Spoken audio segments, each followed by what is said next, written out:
Salutations, people! Welcome to Page 3 Killers, Murders That Went Unnoticed, a podcast where we dive into the murder cases that went unnoticed by our nation's newspapers. Hi, Shay. Hi, John. Hi, people. Hi, guys. Welcome back. Welcome to Page 3 Killers, Murders That Went Unnoticed.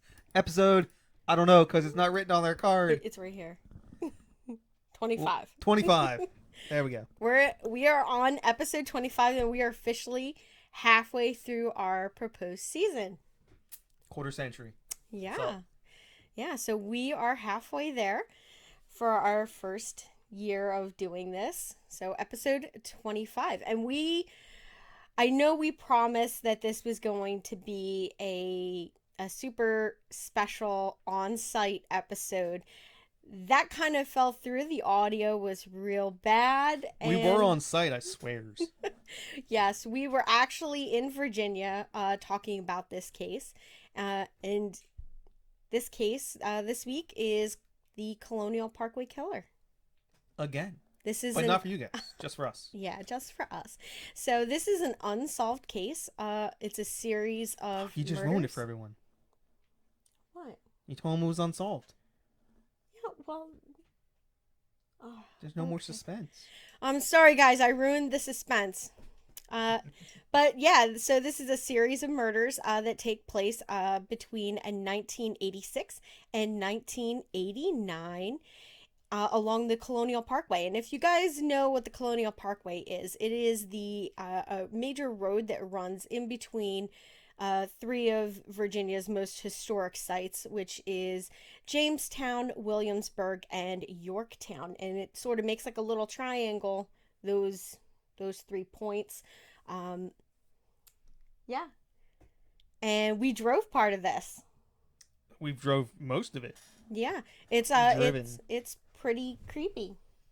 Not really. Well, when we drive on it, it's nice and well lit. Yeah, it's nice and well lit. I can guarantee at night that road is kind of creepy. Yeah, there's no lights. There's no street lights, nothing like that. But before we get too far into this case, we actually have some big news. Oh, we got some shout outs. Yeah, we have some shout outs. So we recently just got two $5 Patreons. And those Patreons are, babe, do you want to take that away? Ralulk, whatever that's supposed to mean. And then we have Chelsea Hargrett. Yes. So thank you, Ralulk and Chelsea Hargrett, for joining the team. And we appreciate your support. And as a bonus, you will have access to our train wreck of a first recording. Yes. We'll be posting that to Patreon shortly. And we will now be starting a series of videos and posts for Patreon members only, which will be seedy side headlines. And you also get to see Shay being mad at me as I ruin our recordings. Yes, absolutely. So anything that I cut from our regular episodes, I will be posting that as extra content. Sometimes that content will be funny. Other times it will be funny. It's all a matter of perspective. Yes. So, do you want to talk about our news stories now? Oh, God, you're going to make me read? Yeah, all right. Let's do our news. The year of our Lord, 1989. The third month, the 13th day. A geomagnetic storm causes the collapse of Hydro-Quebec power grid, which I'm assuming is in Canada. And that was 6 million people are left without power for roughly a third of a day. Yeah. I do not even feel bad for these people. I mean, yeah, 6 million people without power, but nothing will beat Pennsylvania being out of power that one storm last summer. Unless you're Texas this year. Oh my God, yeah, Texas. When literally the state froze. Hell froze over. Yeah, and I actually heard that Canada's getting that heat wave, so they're like, Texas, take your weather back. Canada doesn't, or Texas doesn't want it back. No, Texas doesn't want it back. You can keep it, Canada. Now, the next news story we have is a gun control related episode. On March 14th, we have U.S. President George H.W. Bush bans the importation of certain guns deemed assault weapons into the United States. No comment. Yeah, no comment. Yeah, stupid idea. And our next one is on... Super famous. Yeah, super famous. March 24th. I'm pretty sure most people are going to remember the name Exxon Valdez. If you don't, you're too damn young. Yes. So that is exactly what it sounds like. The Exxon Valdez is a oil tanker that basically runs aground in Alaska's Prince William Sound, spilling 240,000 barrels of oil into the ocean. That's a lot Yeah. of barrels of oil. Well, what's barrel oil? Like $50, $60? It might be higher now. I thought it was like around like 75, 80. Either way. Yeah. So that's a lot of oil. So, that caused... $18 million worth of oil. Well, at the time, it was probably a little less. But... Yeah. But, so, yeah, super terrible. Now, the next one actually happens in Virginia Beach. By the way, if you ever see something covered in oil, don't use Dawn dish soap like the commercials. Yeah, no. What should they do? Leave it alone. It's probably already dead. Unfortunately, just leave it alone. Okay. All right. So on September 2nd and 3rd, fraternity members attending the Greek Fest Fraternity Festival in Virginia Beach spend 2 days rioting and looting Virginia Beach. Why?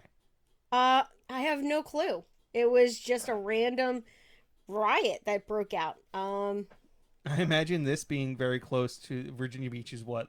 Probably a half hour? Yeah. From our Colonial Parkway? Yes, it is. It's very, very close. In fact, we actually drove through part of Virginia Beach on our way there because we took the Chesapeake. Yeah. So this probably dominated the headlines at this particular moment. Yeah. It definitely did. Definitely local news anyway.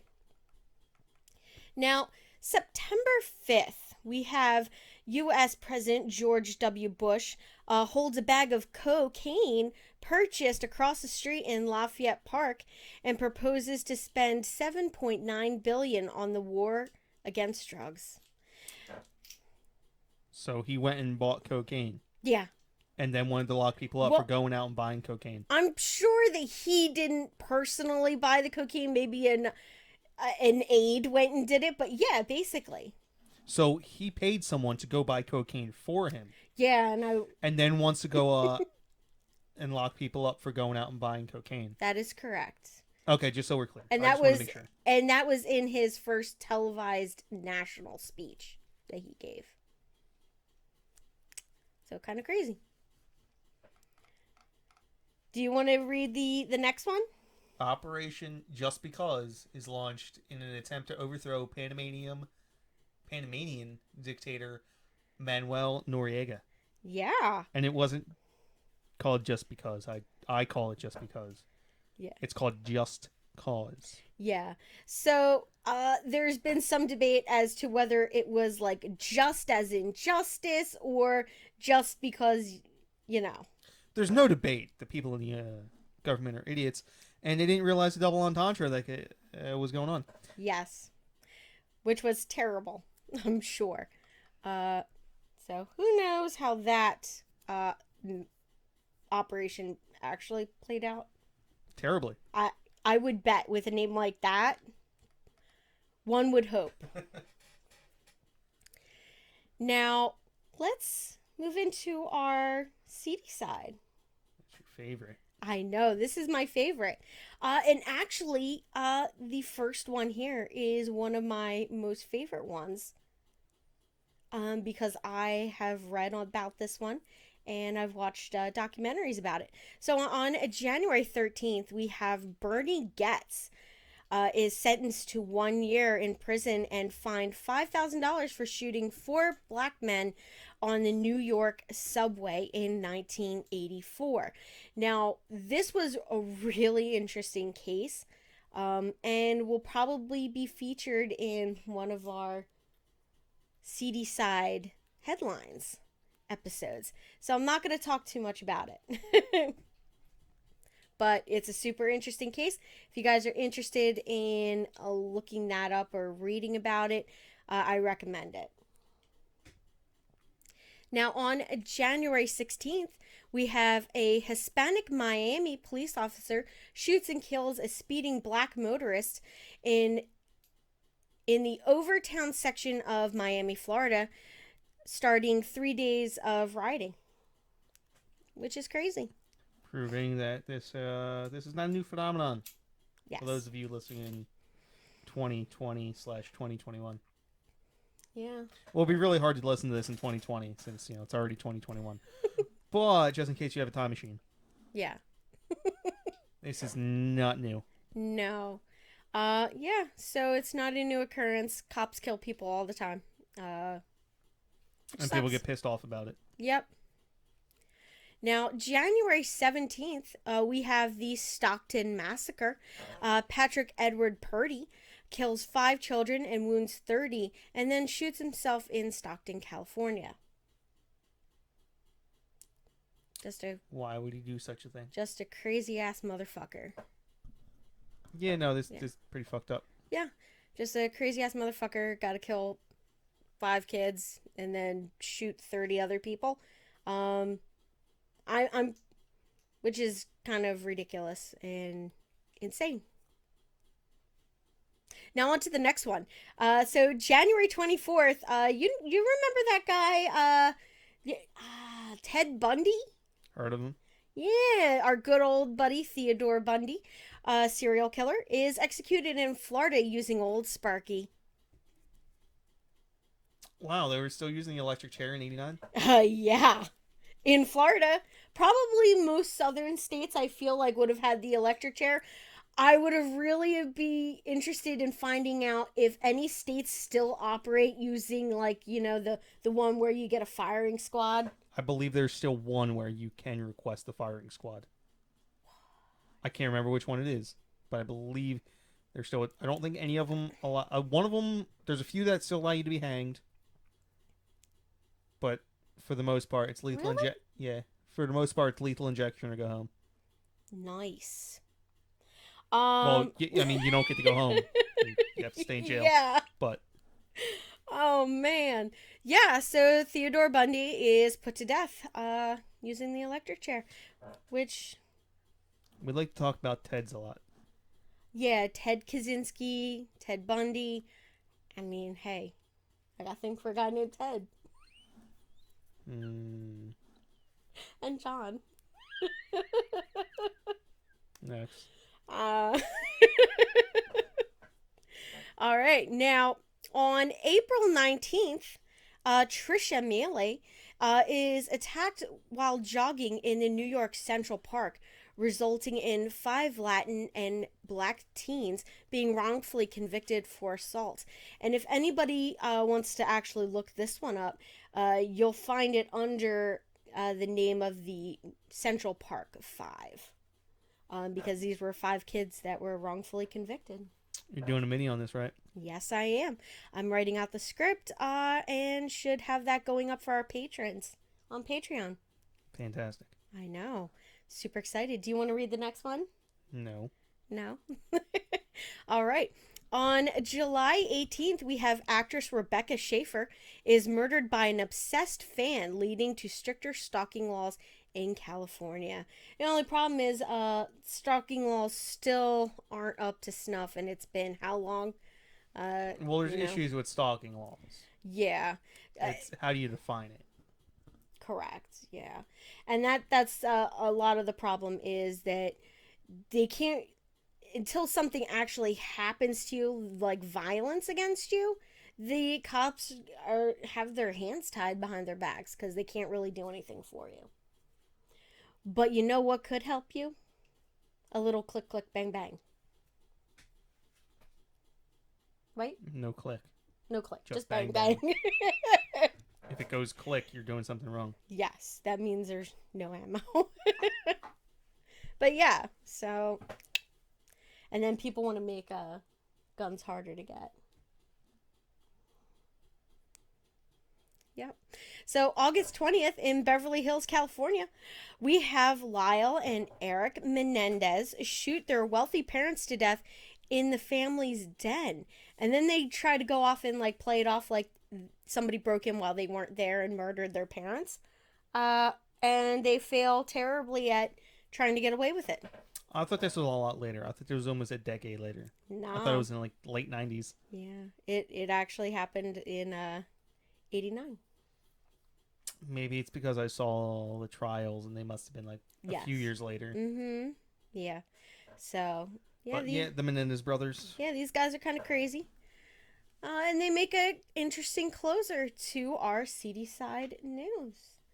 And we are coming in right on schedule, looks like.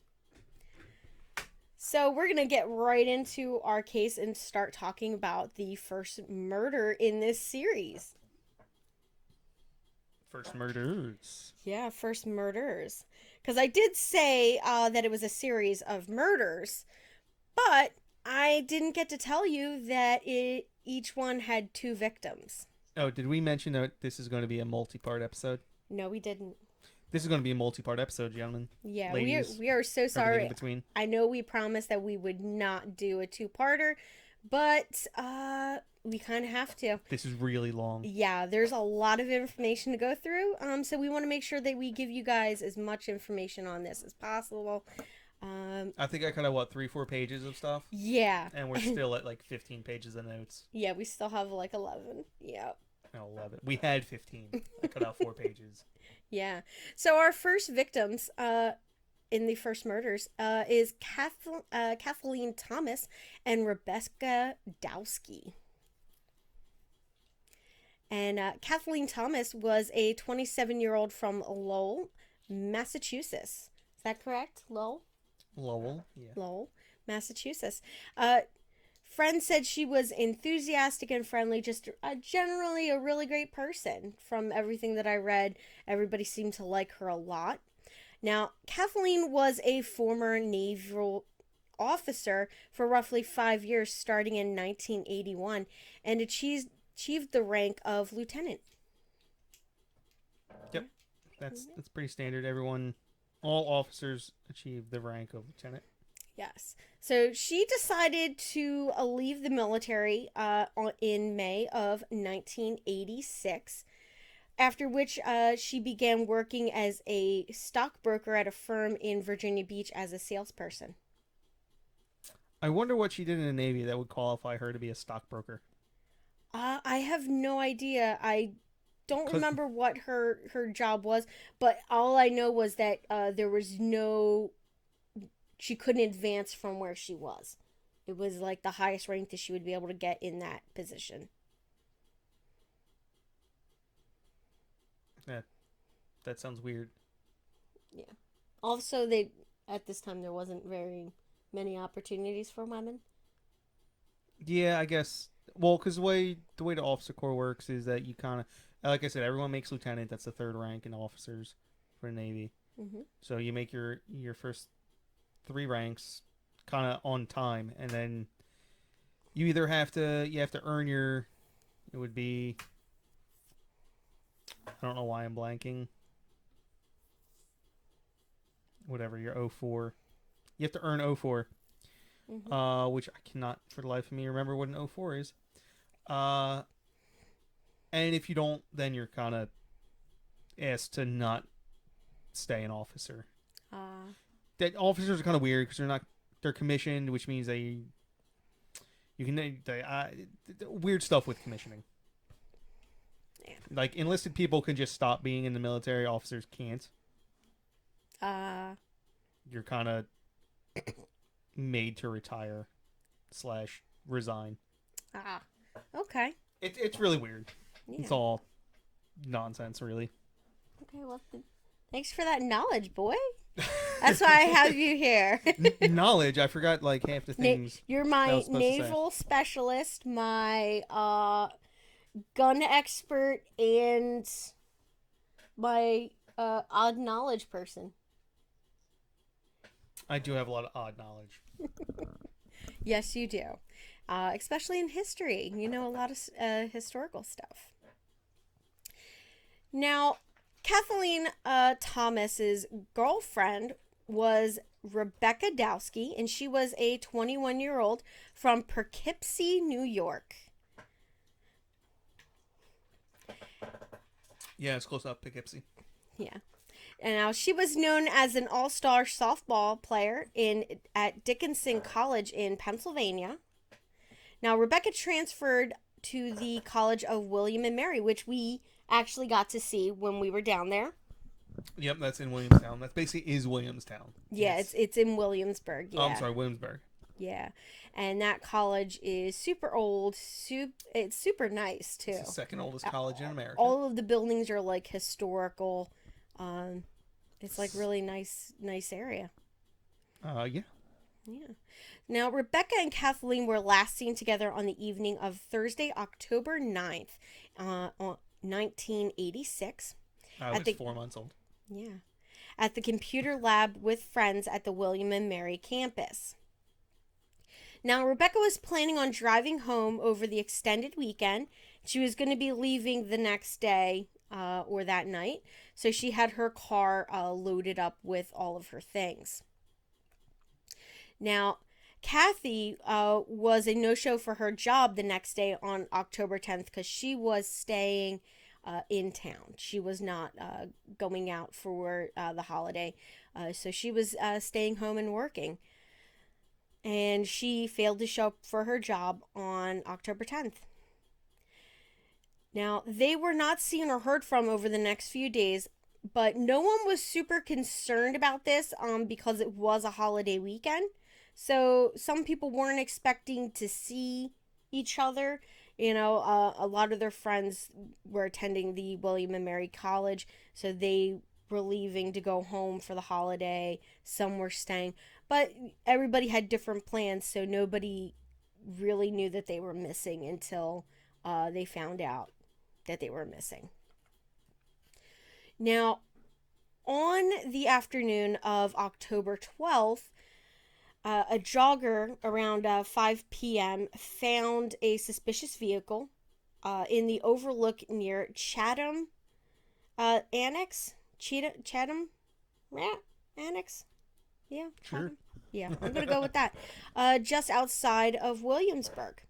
Now, there was a 15-foot drop-off ahead of the car that went down into the York River, which was shielded by a large area of brush and shrubs, and that's where the vehicle was found. So it looked like somebody had tried to push it off of that little parking area down into the water, but the brush prevented it from actually going into the water. So I think I remember. I can't remember. Is there any guardrails on that road right now? There are some. They are very sparse, though. And I believe I remember reading something that said that at the time this happened, like there were none. Yeah, like, there were none. They were later put in, so Yes. you could just literally just drive straight off the road into the river. Yeah, and a lot of these areas were overgrown. So you know how when we drove through, there was areas where there was like brush cleared, and it looks like it's well maintained. Back at that time, it wasn't as well maintained. Yeah, because these are all actually, strangely enough, these are not maintained by the government. Yeah, I believe sections of it are, right? Because the FBI takes over. There are park rangers. But for the most part, for these areas, it's all maintained by private organizations, correct? I do not know. I know that some sections of it are federal. Other sections they have park rangers, like National Park. Well, I know Yorktown and Jamestown, they're all private. They're maintained by private. Yeah, but the road itself is maintained by the government. Okay. Yeah. Whether it's the park service or just the what would it be, the DMV or whatever, not the DMV but the I thought that Department of whole. Transportation, the DOT. I thought they were maintained by the private organization. Yeah, well, the area, certain areas like the inside of Williamsburg, like those main roads that you walk on in the Williamsburg area, that is maintained by the the actual Yeah, it's the yeah, Williamsburg the trust that runs it. Trust. Yeah. Yeah. Okay. Now, a park ranger arrived at the scene that evening and immediately suspected that the vehicle had been accidentally driven over the embankment by a drunk driver. But when he got closer to the vehicle to examine it, he found two bodies inside the vehicle. Now, Rebecca was lying in the back seat, and Kathy was found underneath the hatchback of her own vehicle. Now, both of the women were still fully clothed, and they were found on federal property. So this investigation was handled by the FBI. Now, the FBI determined that the bodies and the vehicle were doused in diesel fuel in an attempt to light it ablaze. Obviously, that failed. For those unaware, diesel fuel does not catch fire. Yeah, it's made not to do that, right? Well, no, it combusts under high pressures rather than from heat or spark. Okay. Yeah. So investigators were able to find several burnt up matches and cigarettes in the runoff area near the vehicle, which led them to further conclude that somebody had tried to light the vehicle on fire and failed to do so. And that's when they tried to push it down the embankment. Very famously, there's a lot of people who like auto mechanics. Mm-hmm.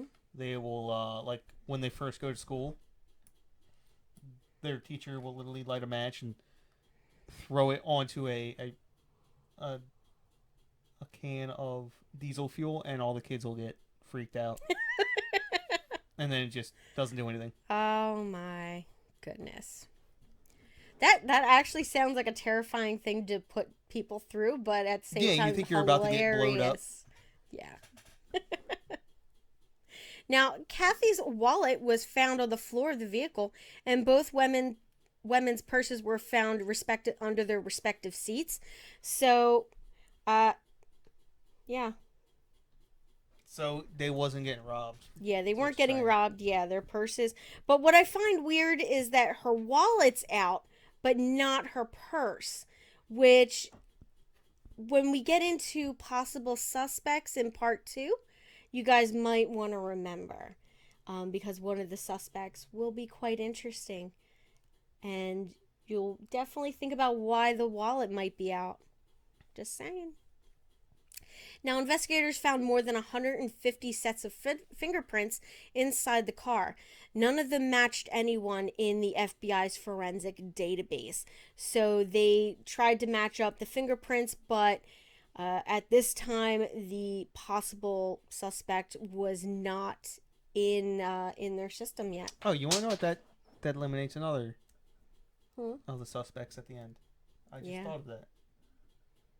Mm-hmm. If the FBI didn't have their fingerprints, then Yeah, I know. Okay. So we're going to keep going. Now, when they were examining the bodies, they found that there was a nylon rope burns around the necks and wrists. Forensic testing on the rope found sea brine present on the ropes. What is that supposed to mean? Well, so these ropes were either in near salty water or were used like. So they're likely taken it from a boat. Yeah. Correct. Yeah. So this person either worked or owned a boat. They could have worked on a commercial vessel or a It's like a personal fishing. yeah, personal fishing, like a little fishing boat, because I believe the James River, is that salt, or I'm not sure if that river is salt. I'm sure it Saltine. runs into the ocean. So Well, I think it runs into Chesapeake, yeah, the bay. yeah. So, and I mean, the ocean is really close to this area. So yeah.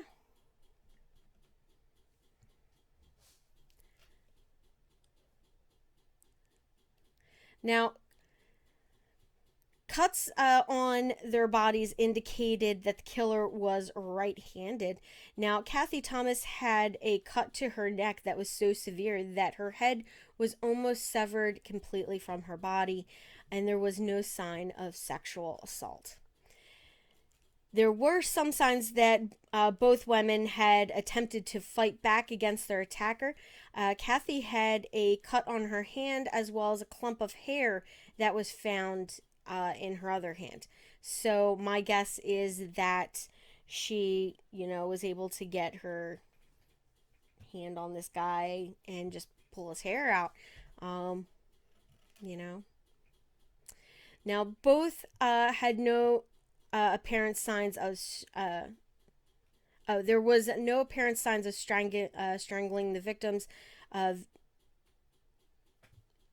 Struggle inside the vehicle. Sorry. Oh my goodness. Yes. So there was no apparent signs of a struggle inside the victims' vehicles or the surrounding crime scene. This led the FBI to theorize that the two women had been killed elsewhere and brought there as basically a drop site. And I mean, the whole thing was staged. I mean, all Yeah. their stuff was folded. It was placed exactly where the killer wanted it to be. It seemed very ritualistic. Yes. So, I mean, well, yeah. So, police discovered Rebecca's car on the College of William and Mary's campus, packed and ready for her weekend trip, causing police to believe that Rebecca and Kathy were killed after leaving the computer lab on the evening of October 9th before she could return back to her vehicle to leave on her trip. Yeah. So that is our first set of murders. So, and as per the par, this case goes unsolved with no movement as of yet. Yeah, it seems random. It's really hard to solve Yeah. random murders. And at this time, the police and FBI really, it's the first one. They haven't linked it to anything else, so they think it's just a one-off. Until later on down the road. Now, we're going to talk about our second murder victims, which would be a David Nobling and Robin Edwards. Now, David Nobling was a 20-year-old from Hampton, Virginia. Now, David expressed he had a lot of issues early on in his life, and he was considered a problem child by pretty much everyone, including his parents. His father did say that, he had some issues growing up on, and that they had to send him to a military school during his teenage years to straighten him out, which seemed to work out perfect. His dad said he came back a much better person than he left. Now, David left school at the age of 17. A year or two later, he started working as a water purification systems salesman. Better known as an MLM. Yes. Yeah. So he started doing that. And shortly before his death, David had gotten his long term girlfriend pregnant. So he was going to be a dad, which he was looking forward to, from what everyone said. Now, Robin Edwards is probably the opposite of him. I mean, she is female. She was 14 years old, from Newport News, Virginia, which is not that far. I believe it is north of Williamsburg. Northeast or northwest? Not south. South? Okay, it's south. And she was an 8th grader at Huntington Middle School. She was headstrong and had a history of running away from home. Now, to be honest, she was a troubled kid, and she had undergone a psychiatric evaluation, and she was diagnosed with depression before her death. But in the months prior, she was working to better herself, and she was trying to fight her depression and all that. So, she hadn't run away recently. Um, so her family was, very shocked to find her missing the day that she went missing. Now, David and Robin met on the evening of September 19th of 1987. So that's almost a month before other murders. How is this one afterwards? This was after the other one was 86. This one's 87. Oh, I'm an idiot. So this one was like 11 months afterwards. Okay. Yeah. Now, David was taking his younger cousins, Jason and Jason's brother Michael, and Robin, to go see a movie, Dragnet. I've never seen it, new. But now I want to see it. Yeah. And the only problem was they missed the movie time, so they ended up going to an arcade instead. Now, Robin was on a date with one of David's relatives, but she seemed to be hitting it off more with 20-year-old David than 14, 15-year-old cousins. 20-year-old father-to-be, pregnant girlfriend David. Yes. Now, this didn't surprise Robin's friends and family. They said that she tended to act older than her years, and she was definitely more mature for her age than most girls. So they were not surprised that she would like somebody older than herself.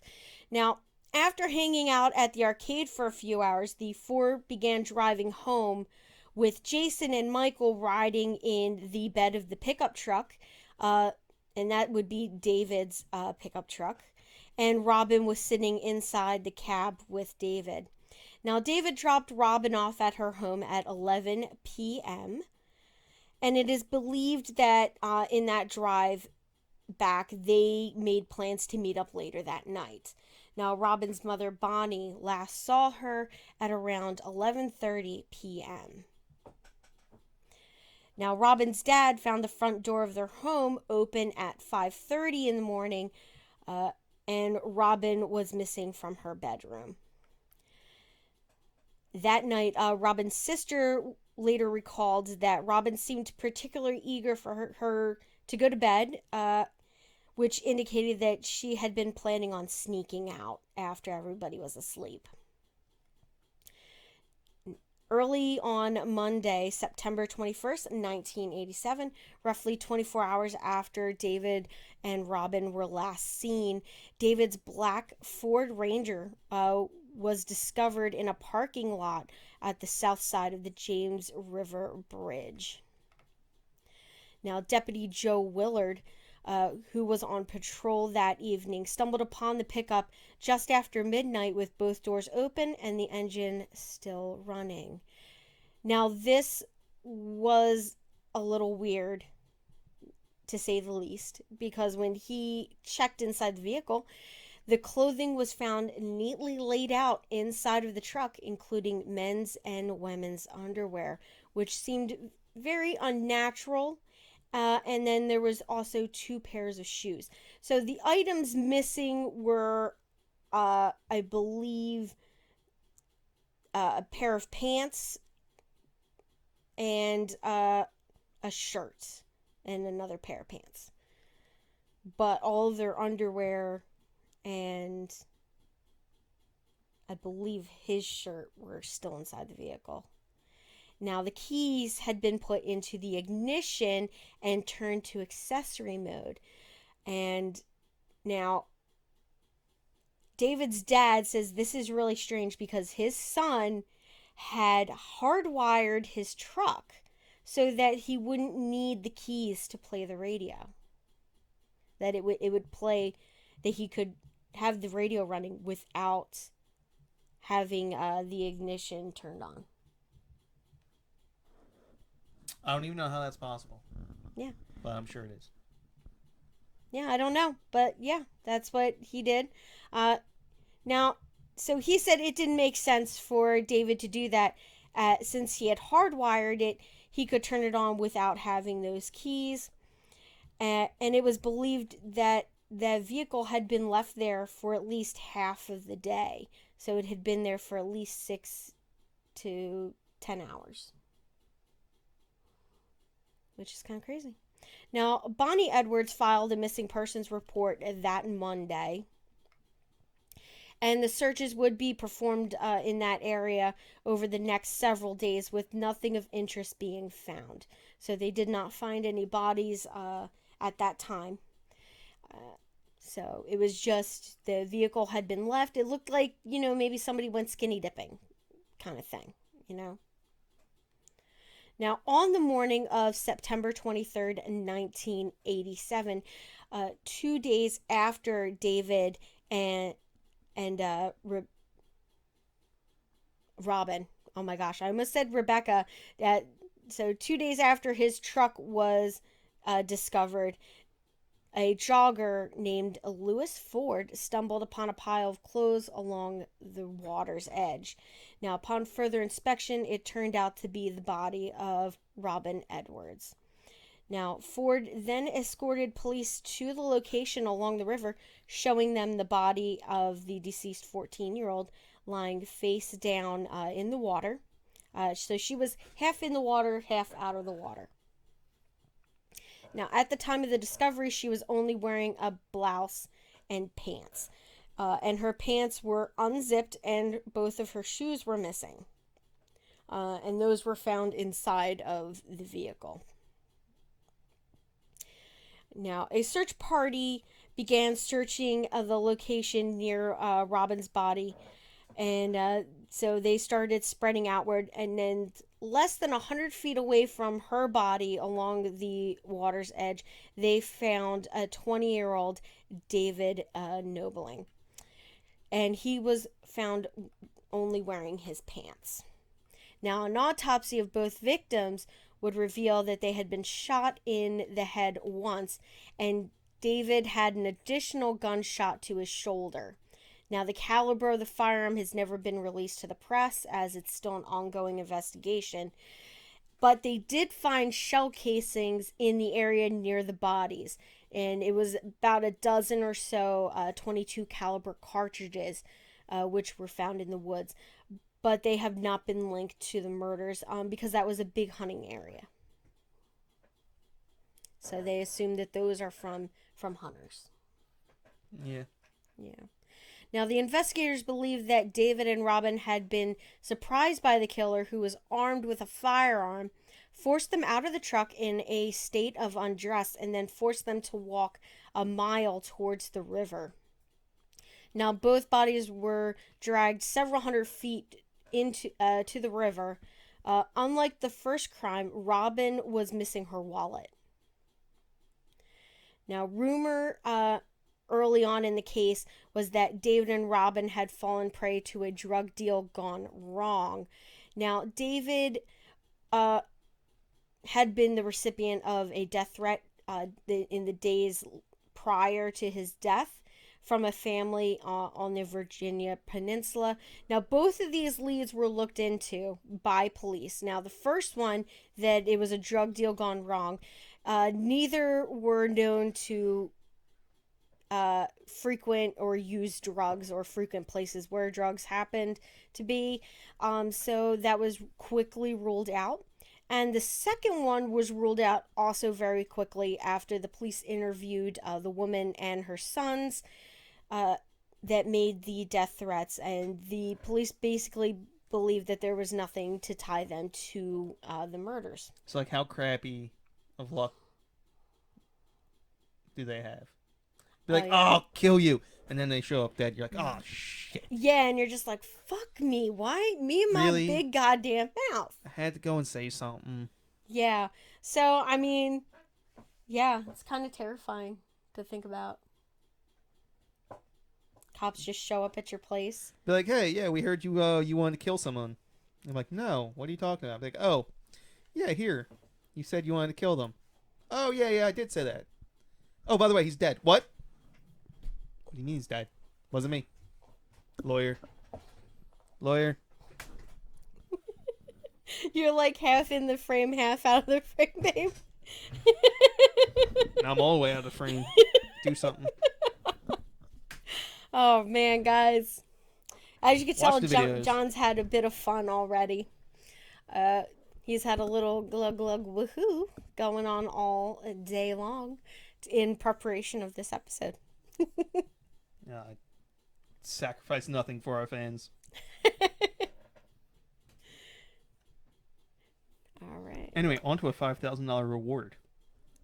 Yes. Okay. Thank you for remembering I knew you lost the your place spot, where I so I was. figured I was I'd like, oh no. help you out.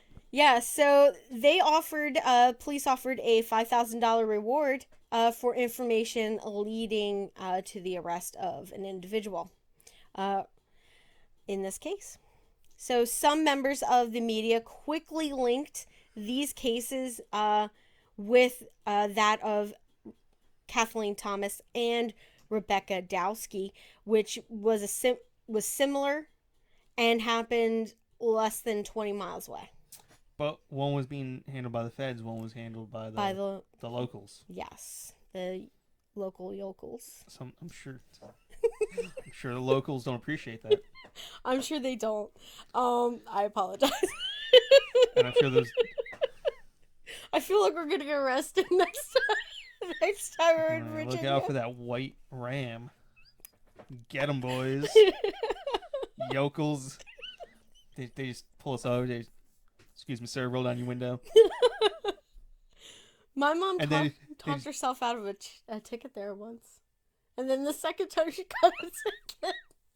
I just feel like the cop will just be like, he's got like the shoulder radio and he's just like, I got him. He just looks back at me and goes, yokels, eh?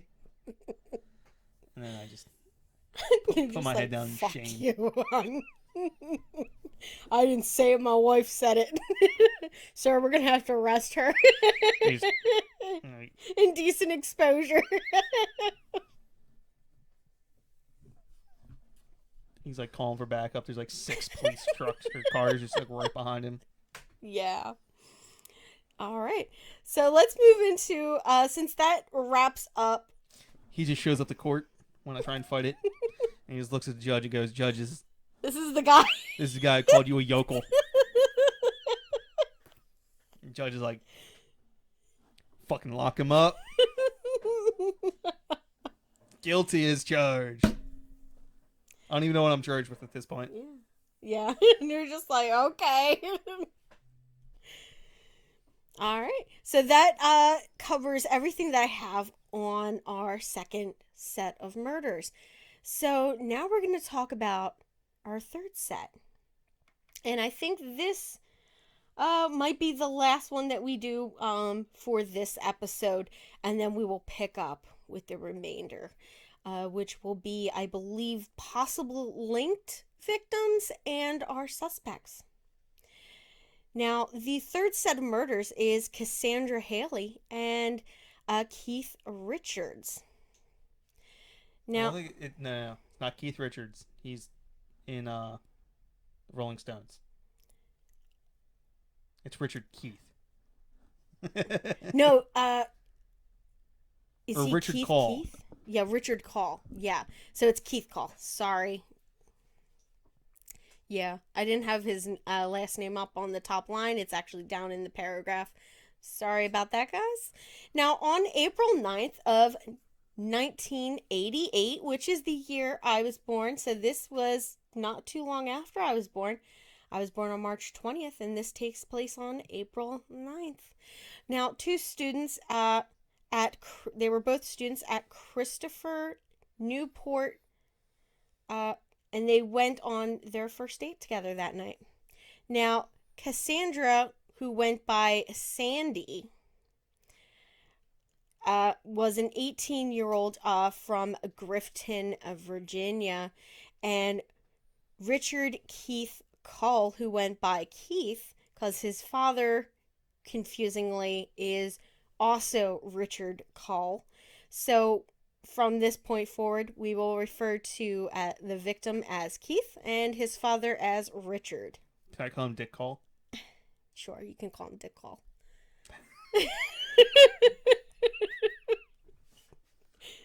The big D. That's his name. People All name right. written Dick Call. Yep. Now, Keith was a 20-year-old from, oh my God, Gloucestershire? Uh, Gloucester. Gloucester. Yes, he was from Gloucester. Now, Keith picked Sandy up at her parents' home and promised to have her back by 2 a.m., which was, her curfew. So she wanted to be home on time. She was not one to be out late past her curfew. Now, the two decided to head to a party at the University Square neighborhood of Newport News. Now, Keith and Sandy didn't seem to be like hitting it off that well on their first date, considering they went to a party where they had mutual friends there. So she was seen with her friends, and he was seen with his friends, but they did get back up together till when they were leaving. Now, they were last seen at 1:30 a.m. on the morning of April 10th. Sandy was reported missing by her parents later that morning when she did not return home. So they presumably left the party, and at that point is when they came in contact with our killer.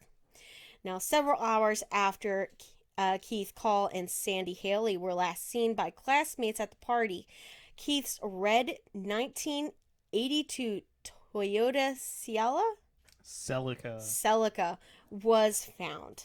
Now, Sweet car. Yeah? I like it. It's a sweet car? Okay. Now, the car was found abandoned at the York River Outlook along the Colonial Parkway, about 2 miles east of the first crime scene from 1986. Which is crazy. Yep. And this is where things get interesting and confusing. Yes. So, bear with us, guys, all right?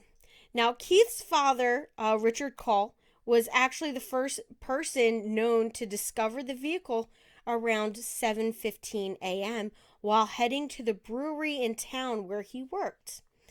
Now, when he looked inside the car, he said it was empty and that there didn't seem to be anything out of place or wrong with the vehicle. It just looked like somebody parked and got out. Now, Richard decided to continue into work because he was running late that morning and he didn't think that anything was wrong at that time. Now, a park ranger said that he discovered the vehicle about 2 hours later and that the driver's side door to the Toyota was ajar and the glove box was open. Now, tucked near the gas and brake pedal was a pair of men's shoes, and inside was Sandy's purse. Several of the items of clothing were neatly folded on the back seat. Now, missing from the scene, however, was Cassandra's wallet, her money, and jewelry. Now, Richard Call, Keith's father, says that only a few of those items had been inside of the car when he saw the vehicle earlier that morning. It was believed that they had been put inside of the car sometime between the two sightings of the vehicle that morning, which was roughly between 7:15 and 9 a.m., by someone who knew what had happened to Keith and Sandy. Now, because Keith Call's Toyota had been abandoned along the Colonial Parkway, this case was handed to, of course, the FBI, who impounded the vehicle. Now, the driver's seat was moved forward much more than usual, so it was not believed that Keith was the last person in the driver's seat at the time that it had been dumped because he was much taller and would not have fit behind the seat. Yeah, I think it said he was over 6 foot, so 6'2", 6'3", somewhere around there. Yeah. Now, mud was found on the tires uh, that was not, it did not match the air that parking area.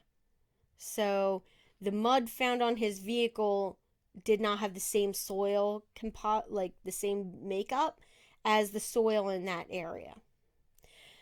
Now, a search of the shoreline east and west of where the vehicle had been found uh, did not lead to anything definitive as to to their whereabouts. Now, Keith and Sandy did not normally use the Colonial Parkway. Now,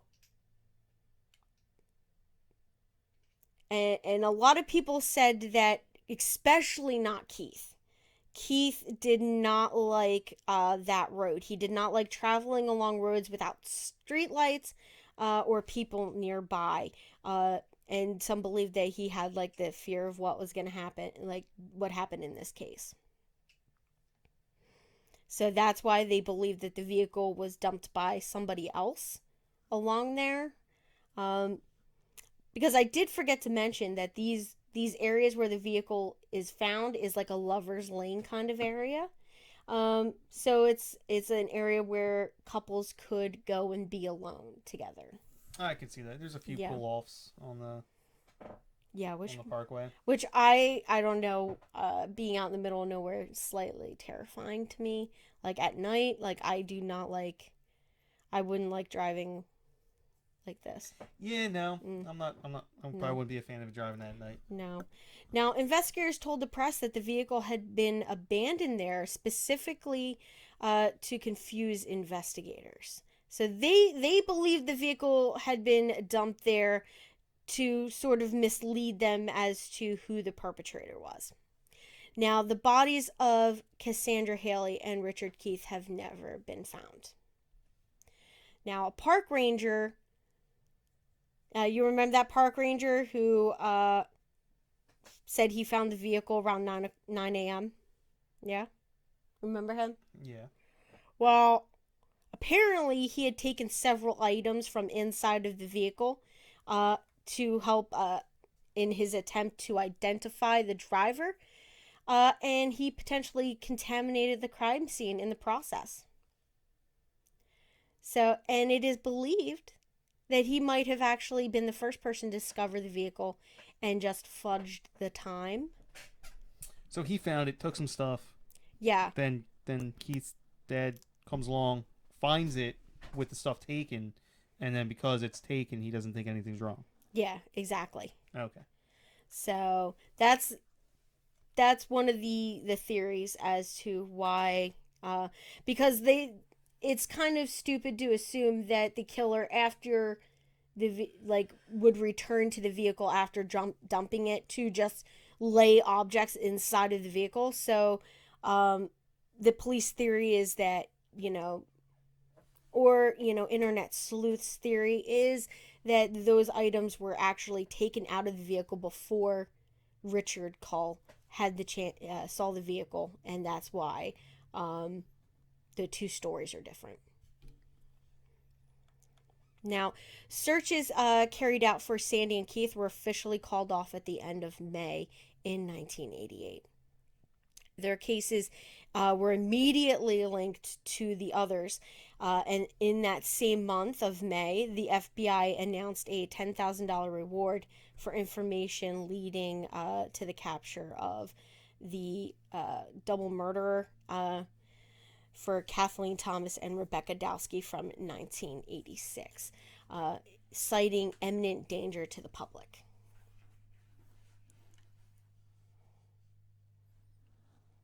I don't know what happened there for a second. Yeah, so that is it for the first half of the Colonial Parkway Killer episode.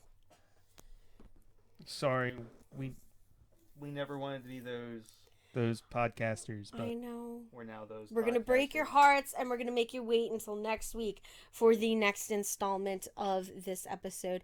So we hope you guys will bear with us and stick it out another week. And join us next week for the next episode, where we will talk about our fourth murder set of murder victims, and the possibly linked cases and the suspects. How do you want to close this out, hon? I don't know. We've had about a month to figure this out, and we've neglected our duties. All to right, do so. guys. Until next time, stay safe. Oh, that's so lame. Bye. I'm sorry.